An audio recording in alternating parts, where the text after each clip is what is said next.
Alhamdulillah sekarang tahun 2023 ya. Di bulan Januari mudah-mudahan ada resolusi baru ya, niat baru, ismi baru, semangat baru. Nah ini hampir pelajaran baru.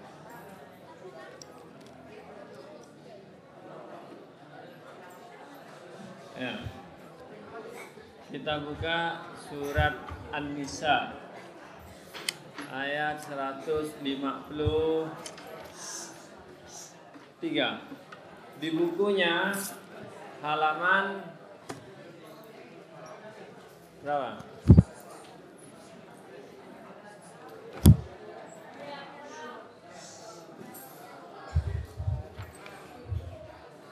Halaman 32. Mendekati akhir-akhir surat An-Nisa.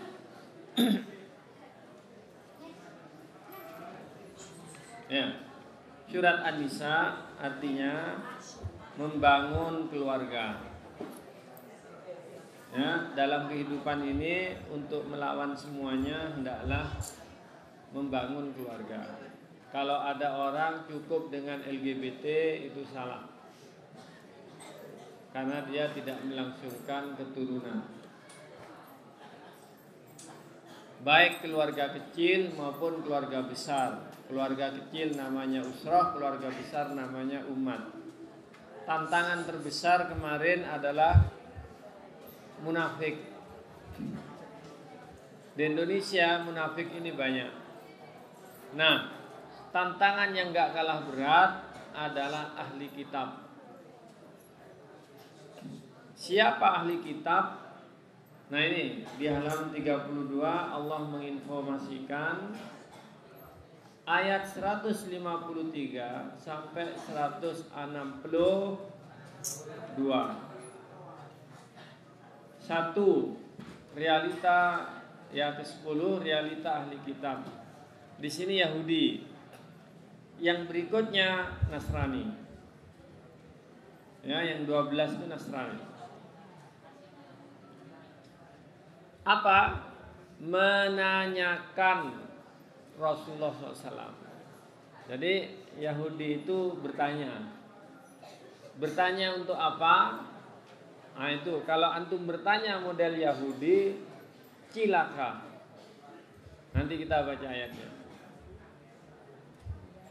Yang kedua, kelakuan orang Yahudi. Satu, minta melihat Allah. Ya. Jadi permintaannya tuh aneh-aneh. Dia Yahudi itu namanya orang materialistik. Kalau nggak ada barangnya tidak diyakini. Jadi itu. Sehingga Allah itu perlu berbentuk barang, perlu kelihatan gitu, perlu kelihatan pakai kacamata gitu ya. Yang kedua, menyembah patung anak sapi. Kalau di India sapinya, bukan patungnya. Yang ini yang disembah patungnya.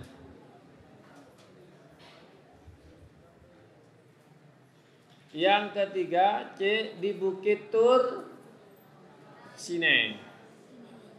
Nah, ada beberapa peristiwa di Bukit Tur Sinai. Masuk Palestina. Yang kelima, melanggar janji hari Sabtu, larangan hari Sabtu. Ya. Hari Jumat umat Islam banyak melanggar juga. Melanggar mitsaq. Ya. Membunuh nabi. Nah itu. Jadi pekerjaannya Yahudi itu diantaranya membunuh nabi. Hati keras. Berikutnya, menuduh Maryam menjadi pelacur. Dusta terhadap Maryam. dusta telah membunuh Nabi Isa. Ya. Menghalangi jalan Allah, diharamkan karena kedoliman mereka. Makan riba dan harta batil. Nah, sekarang banyak yang gini-gini.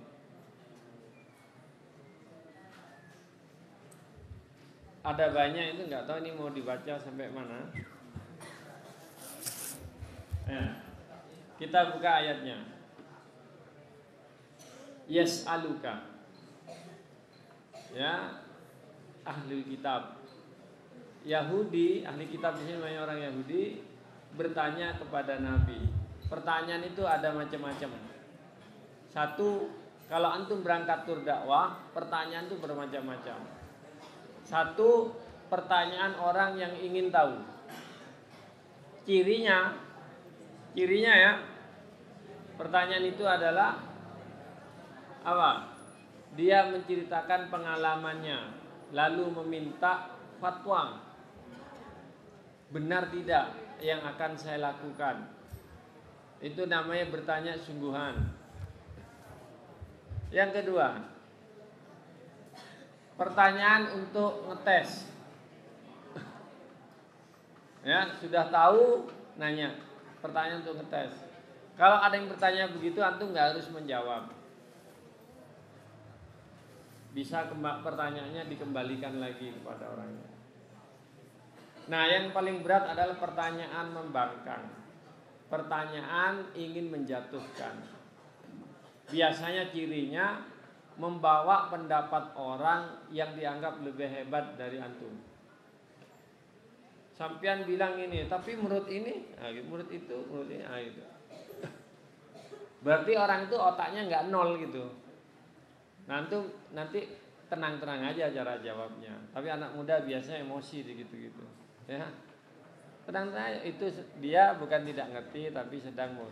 Lumayan lah, antum baru anak SMA bisa punya kesempatan bicara di hadapan yang juga kuliah gitu. Biasa aja. Kalau antum kurang paham, kurang nanya, nelpon aja, tinggal angkat 081 88 berapa gitu.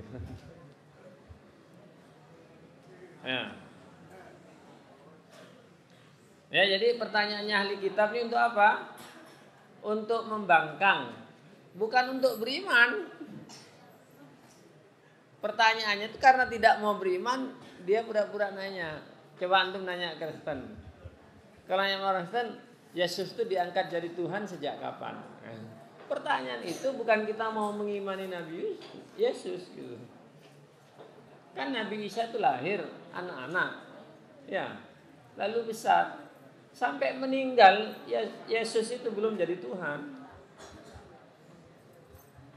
Setelah konsili yang kelima kalau tidak salah, pertemuan antara uskup-uskup, baru Yesus itu diangkat menjadi Tuhan. Lalu setelah itu ibunya. Ya, yang menjelaskan itu Irini Handoyo di Indonesia. Kalau di Mesir saya pelajaran ini pernah nggak lulus? Nah, ini pelajaran yang ini konsili yang ke-1 isinya apa saja, tahun berapa pesertanya, ini pertanyaan apa, gini-gini. Hafalan semua. Pertanyaan yang ketiga harus dihafali ternyata. Jadi kalau antum bertanya, sejak kapan Yesus diangkat jadi Tuhan? Itu bukan untuk mengimani itu, tapi untuk menjatuhkan. Kayak gitu. Ya, bukan berarti mereka nanya kepada Nabi mau beriman, enggak. Nah, nanti kita buktikan pertanyaan-pertanyaannya yang memang untuk membangkang gitu, supaya saya tidak percaya itu ada alasan gitu. Ditanya. Apa pertanyaannya? Nah, ini. Antunazzila alaihim kitaban minas sama. Nah, itu. Agar Nabi menerima kitab, ya, diturunkan kepada. Jadi Nabi diminta ketemu Allah, boleh nabinya naik ke langit, boleh nunggu di bawah, agar langsung dapat Quran begini. Nah, gitu.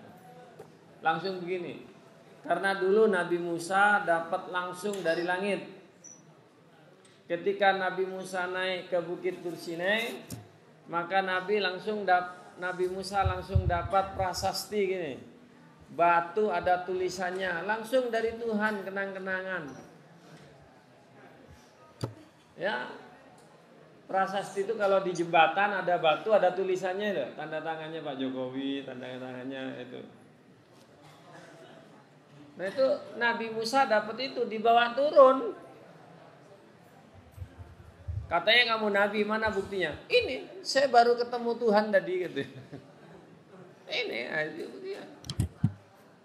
Lah antum kalau saya utusan pesantren untuk ikut lomba ini, antum harus ngasih apa? Antum dari mana suratnya? Namanya surat mandat. Jadi gitu. Pernah ketua DPR Sampang waktu zaman saya pergi ke Jakarta. Ketemu sama Pak SBY, foto bareng sama Pak SBY. Lalu mau turun ke Surabaya, badai, akhirnya turun ke Bali. Yang ketua DPR ini tidak boleh keluar airport. Kenapa? Tidak bawa KTP. Jadi dia nggak percaya sama wajah. Ini Pak, saya ini baru dari Jakarta, foto sama Pak SBY gitu. Pokoknya nggak bawa KTP, nggak boleh. Mau apa tuh coba? Ini petugas, nggak bikin kebijaksanaan. Penjaga pintu loh. Ya, jadi minta diturunkan kayak gini. Pertanyaannya, apakah kalau Quran itu diturunkan mereka akan beriman? Enggak juga. Coba antum buka di surat Al-An'am. Surah ke-6 ayat 7. Walau apa? Laula unzila alaihi malak. Walau anzalnahu malakan laja'alnahu rajulan wala labisna alaihim mayalbiyun. Sekiranya nabi itu malaikat. Nah itu. Kalau malaikatnya nabinya dari malaikat, kamu enggak bisa lihat. Supaya bisa lihat, dipakaikan baju kayak antum. Nah gitu. Coba antum nabinya kayak gondorwo gitu, kan lari. Jadi nabinya itu dipakaikan baju ya seperti manusia gini. Ya, ketemu ya?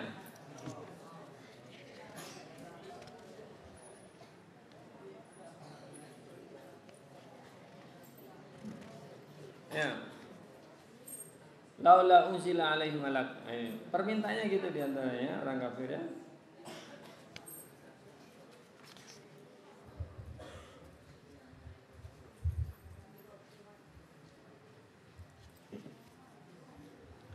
Ya, ayat ini mengatakan ya, minta diturunkan kitab dari langit.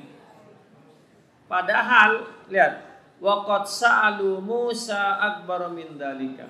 Siapa yang bertanya tadi? Yang bertanya tadi adalah Yahudi zaman Nabi. Ya. Yang bertanya tadi adalah Yahudi zaman Nabi. Mana buktinya Yahudi zaman Nabi? Buktinya, woi jemaah, ahlul kitab. Ahlul kitab itu zaman Nabi, buktinya mana? Buktinya itu yas'alu ka. Akanya itu Nabi. Berarti yang bertanya ahli kitab zaman Nabi.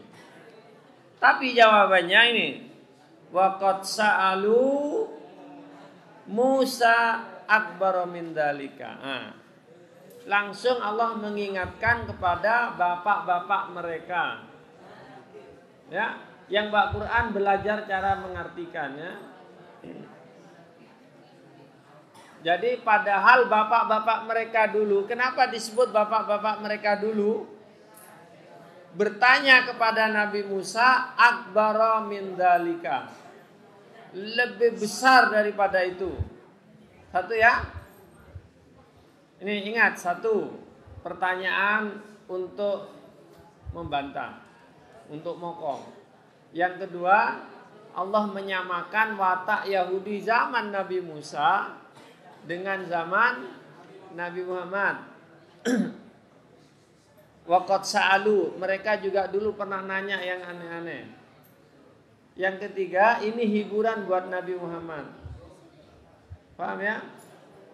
Jadi Nabi Muhammad ditanya yang gitu-gitu. Jadi kalau antum ditanya mana? Ditanya apa? Tur dakwah ditanya yang aneh-aneh, maka antum gak usah terkejut. Ini juga pernah ditanya yang aneh-aneh. Berarti kita punya sifat Yahudi. Ya itu. Pertanyaan sahabat di Quran hanya 4 yang dipakai yas'alunaka. Anil ahillah, anil mahid, anil khamri wal maisir, mada yunfikun.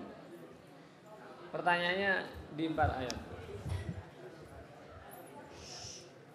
Artinya apa? Watak Yahudi dari dulu sampai hari Nabi Muhammad itu sama saja. Yaitu karena punya watak materialistik. Ya. Akbar min dalika. Faqalu. Nah, itu apa pertanyaannya? Arinallaha jahra. Ya. Perlihatkan Allah kepada kami terang-terangan. Mungkin bisa pakai ini. Nah, itu. Ya, jadi logikanya orang Yahudi dari dulu seperti itu. Di dalam surat Al-Baqarah itu ada. Di awal-awal surat Al-Baqarah yang kelas 4 ngapalin itu. Ya, bahwa orang Yahudi minta untuk melihat Allah. Dia tak cukup dengan keimanan, pengertian, tak cukup. Nilai tak cukup. Kalau ada sekarang nih perdamaian dengan orang Yahudi. Nah, menurut guru saya di Azhar dulu, orang Yahudi itu tidak mempan dengan kata-kata. Nah gitu. Antum baca ayat kesimpulan mah. Orang Yahudi tidak mempan dengan kata-kata. Dia mempannya dengan tembak. Gitu. Nah. Nanti antum ayat ini jelas begitu ayatnya ini. Coba mereka kalau berdosa hukumannya apa? Suruh bunuh. Faktulu inda barikum fataba alaihim. Tapi tetap aja. Padahal dia sudah merasakan mati, dihidupkan lagi, ingkar lagi. Coba antum kira-kira gini, ya. Besok atau nanti malam pergi ke kuburan, tanya sama orang kuburan. Kan kalau dikubur tuh diajari kuburan. Hai mayit, nanti kalau ditanya, jawab, siapa Tuhan kamu? Allah. Jawab ya, kan gitu ditanya. Diajari gitu. Lah itu ngasih tahu dari dalam, Mas tolong mas, sampian sholat mas, aku panas gak sholat mas, Kira-kira kalau di dalam kuburan tuh bunyi gitu, antum percaya nggak? Kalau antum percaya omongannya kayak gitu, nggak perlu nunggu denger, nggak denger pun lakukan. Tapi kalau orang mau alasan, nanti alasan ini tanya lagi, alasan itu lagi. Ya, maka antum tipenya 3, tipe antum di sekolah itu. 1, ada yang tipe telinga cukup disuruh taat. Ada tipe mata. Ya. Kalau sudah Allah Akbar, lihat orang sudah sholat. Nah, itu. Kalau tipe telinga enak, Allahu Akbar berangkat. Kalau tipe mata, bolak bojeng gitu, baru berangkat. Yang repot itu tipe ginian ya, tipe ginian. Lek nggak diantemi nggak jalan. namanya tipe kuda mogok. Dipukul baru jalan, nggak dipukul nggak jalan.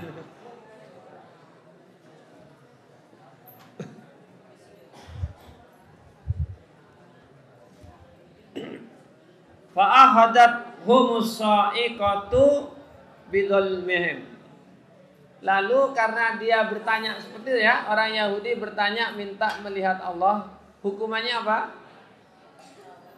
Hukumannya petir. Petir menyambar kemudian gosong mati. Nah itu persis yang di surat Al-Baqarah itu. Dibuka tak?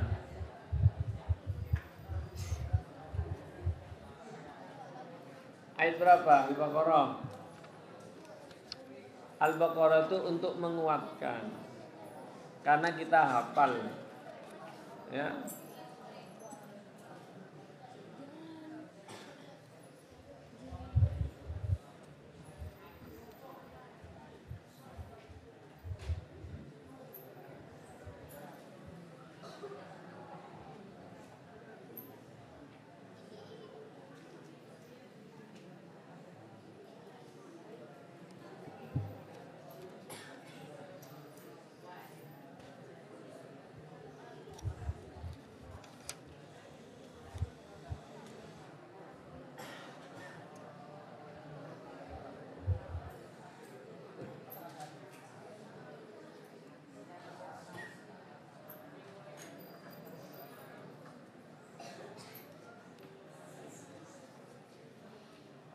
Wa id qala Musa liqaumi innakum dhalamtum anfusakum bittikhadikumul ijla fatubu ila bari'ikum.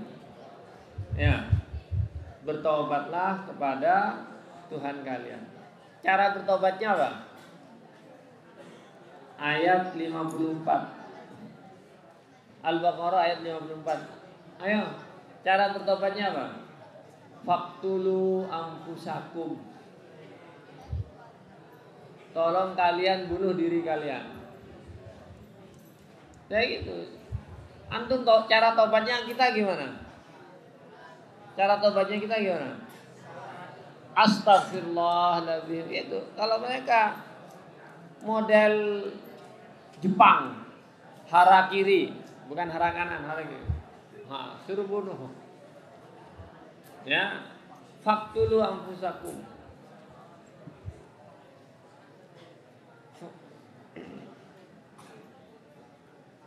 Ya. Fataba alaikum. Lalu Allah mengampuni kalian. Nah itu.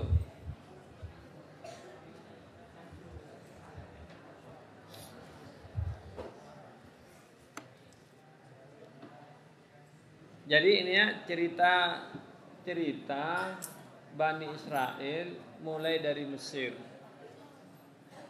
Setelah dikejar Fir'aun, lalu nyebrang. Nah ini peristiwa ini berikutnya.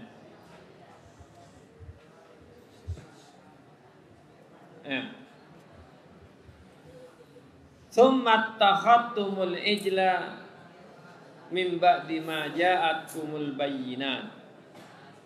Nah ini. Ya, ketika Nabi Musa ada di Mesir, melawan Fir'aun, Bani Israel yang anak buahnya Nabi Musa itu banyak menemukan kelebihan Nabi Musa. Nabi Musa kecil ya. Kemudian kayak antum, Nabi Musa kecil jadi muda, jadi tukang pukul, Mike Tyson, blok, mati. Setelah mati dikejar sama Fir'aun, lalu Nabi Musa mondok. Mondok berapa tahun? Kayak antum sekitar 7 tahun. Mondok di rumahnya Syu'aib. Pulang-pulang dapat anaknya Syu'aib. Dapat berapa aja antum tahu? Dapat 2. Kurang apa coba? Baru pulang ketemu Fir'aun. Ketemu Fir'aun lagi itu Nabi Musa mukjizatnya banyak. Keluar tangannya putih bercahaya. Bawa tongkat, tongkatnya makan ular. makan ular-ularan. Nah, ular tangga, ular apa itu macam. Ya datang apa Jarot apa belalang keluar. Pokoknya di sana ditunjukkan. Kalau salah suruh mati. Nanti diampuni hidup lagi. Coba kurang apa coba? Gitu tuh. Kalau kita kan ada orang mati hidup. Masya Allah, gitu. Orang Yahudi itu biasa ngalami kayak gitu. Kalau lapar, ya nanti lapar tinggal turun makanan. Manna wassalwa namanya. Musa bosan makannya kok itu tok. Nah itu. Ya, nantilah nyangkul di Mesir gitu. Gimana coba? Nah, mukjizat banyak begini. Kemudian terakhir datang ke Laut Merah, dikejar Fir'aun.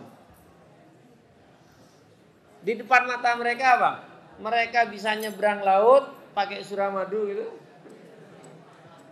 Ya, kemudian dikejar Fir'aun, dipukul lagi, Fir'aun tenggelam. Lihat orang Bani Israel itu. Artinya apa? Nabi Musa itu luar biasa. Jadi kalau mau dibilang getok kamu mati, mati gitu. Cuma tetap aja gitu loh orangnya itu. Ya, tetap bandel, mokong, ingkar janji.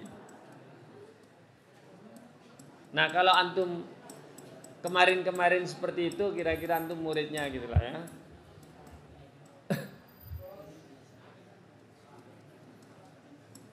Fa'afauna an dzalik. Lalu kami maafkan. Kami ampuni. Kami hidupkan lagi. Ya. Kami hidupkan lagi maksudnya. Fa'ahyaina. Kami bangkitkan lagi. Jadi habis dimatikan tuh bangkit lagi. Lah dia merasakan ini. Jadi seperti itu.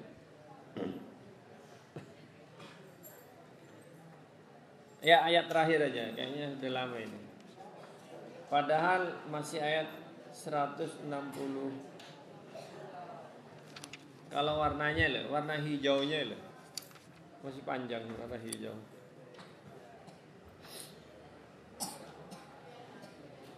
Wa rafa'na fauqa humut tur. Antum nanti baca coba. Ini menarik ini.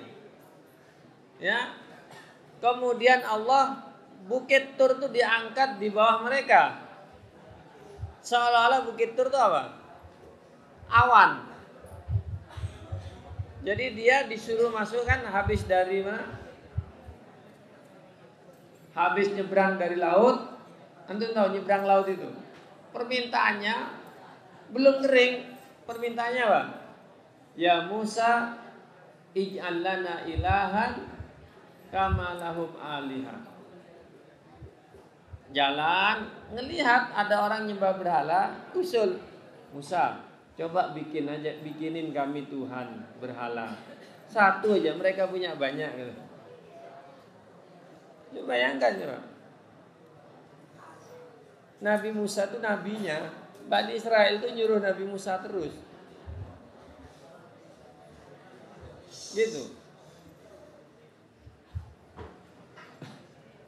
Kalau Nabi Muhammad kan sahabat malu, takut mau minta-minta itu. Bani Israel enggak. Jangan kayak gitu. Ya, wa rafa'na fawqa humut-tur bimitsaqihim, dengan perjanjian mereka. Apa perjanjiannya? Supaya melaksanakan Taurat, paling tidak itu. Supaya menyampaikan Taurat. Nah ini yang tidak disampaikan. Dia mengingkari Nabi Muhammad. Mereka mengingkari Nabi Isa. Di ayat yang kemarin, kebiasaan ahli kitab apa? Ya, yufarriquna baina ahadin. Ya, coba antum lihat lagi ayat yang kemarin. Innal ladzina yakfuruna billah, ayat katanya wa rusulihi. Satu orang kafir, dua wa yuriduna ayyufarriqu bainallahi wa rasulih. Mereka ingin membeda-bedakan Allah dan Rasulnya. Wa yaqulun, mereka mengatakan apa? Nu'minu bi ba'din wa nakfuru bi ba'd. Nah, ini. Mereka mengimani sebagian, mengkufuri sebagian. Nabi Musa ketika sudah selesai nyebrang Nil, nyebrang laut itu, kemudian tinggal mereka minta ya naik ke Bukit Tur Sinai itu selama 40 tahun. Yatihuna fil ardi arba'ina sanatan. Dari Mesir mau kembali pulang ke Palestina 40 tahun tidak ketemu. Posang namanya. Yatihuna itu artinya posang. Padahal saudaranya Nabi Yusuf saudaranya Nabi Yusuf ketika kelaparan, ya, saudaranya Nabi Yusuf itu habis membuang Nabi Yusuf. Nabi Yusuf dibeli orang Mesir sampai di Mesir. Nah, mereka itu dari Palestina naik kota sampai ke Mesir itu saja sampai 3 kali. Balik, datang lagi. Balik, datang sama bapaknya, sama Yakub, sama Nabi Yakub. Di Mesir mereka terus tinggal Nabi Yusuf, lalu lahir sampai Nabi Musa. Nah, di Nabi Musa disuruh kembali ke Palestina. Di Palestina pulang dari Tur Sinai itu nggak sampai-sampai, muter, kena labirin Tur Sinai selama 40 tahun sampai Nabi Musanya meninggal di situ. Nah, itu yang bisa masuk muridnya yang mimpin namanya Yusha bin Nun. Nah, ketika suruh masuk dibilang apa? Wa qul nadkhulul baba sujjada.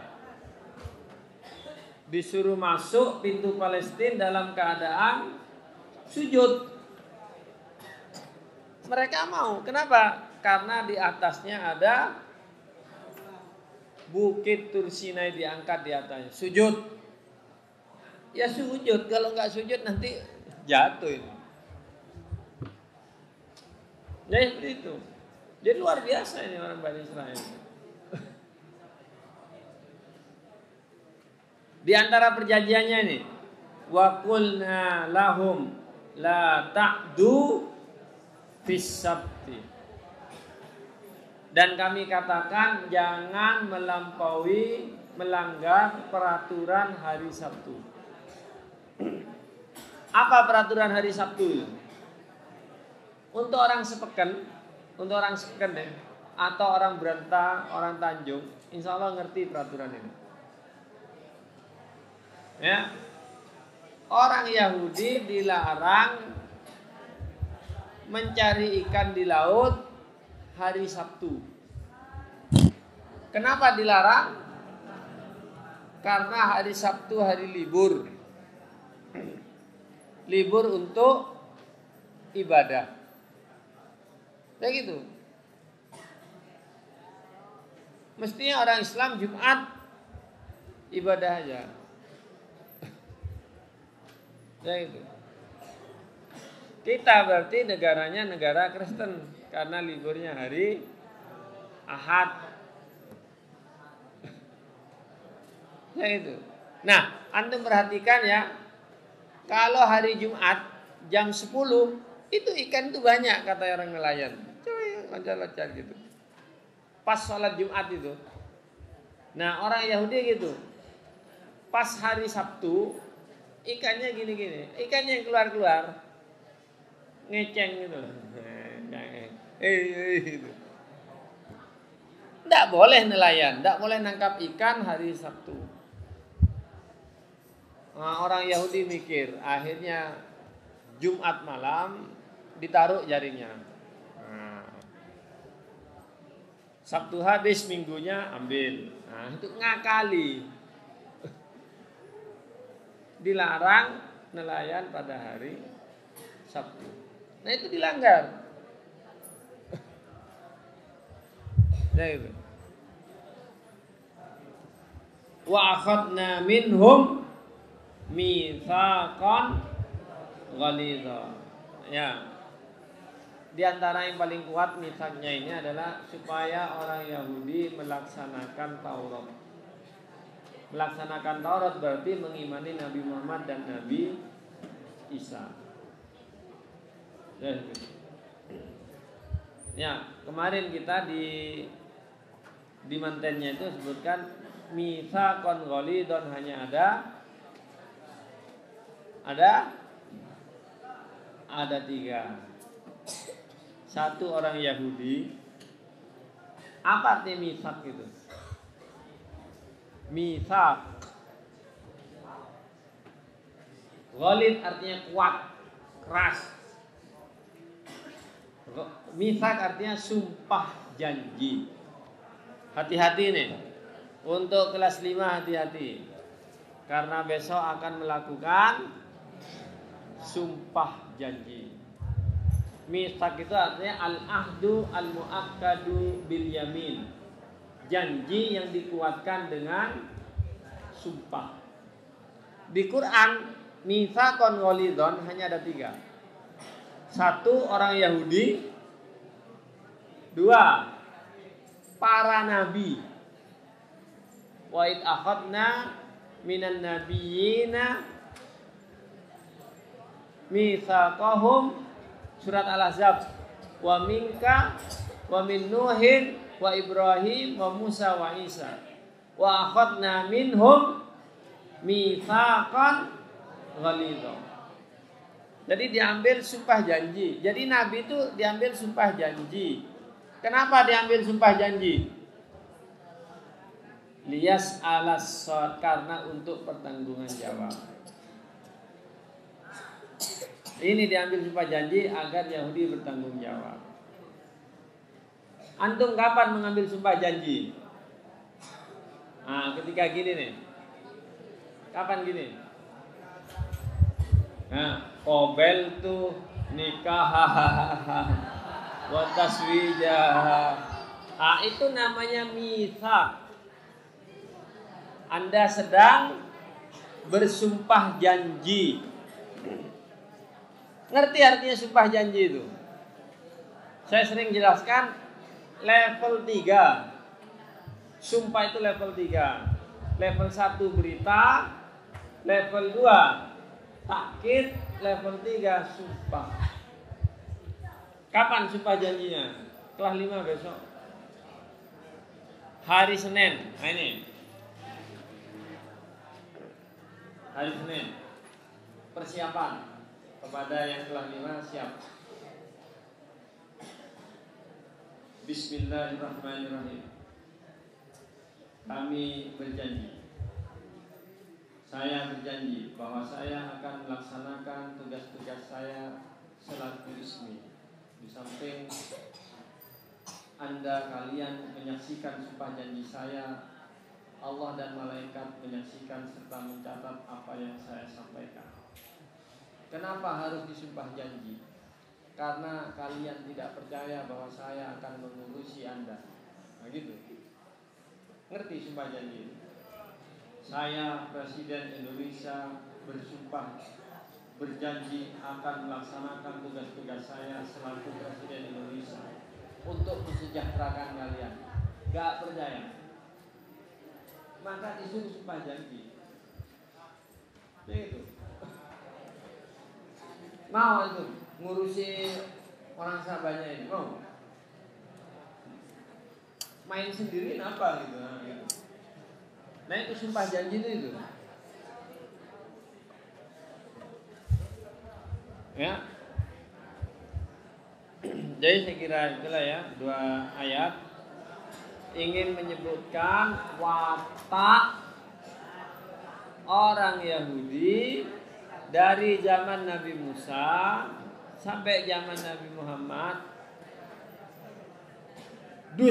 sampai zaman sekarang masih sama.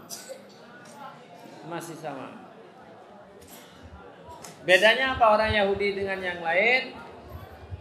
Umatnya Nabi Ad dihancurkan. Umatnya Nabi Soleh dihabisin. Nabi Nuh kena gelombang air. Tapi tidak ada ceritanya orang Yahudi dihancurkan.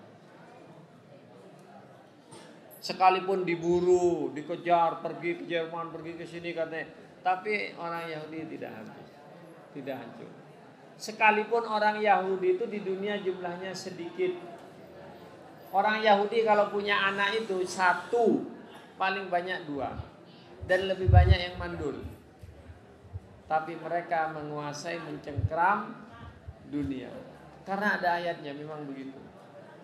Dalam surat 17 Al-Isra. Mereka akan membuat kerusakan 2 kali. Ya, jadi antum kalau memang begitu percaya aja gitu. Ya, aku qauli hadza astaghfirullahaladzim wa lakum astaghfiru innahu huwal ghafurur rahim. Assalamualaikum warahmatullahi wabarakatuh.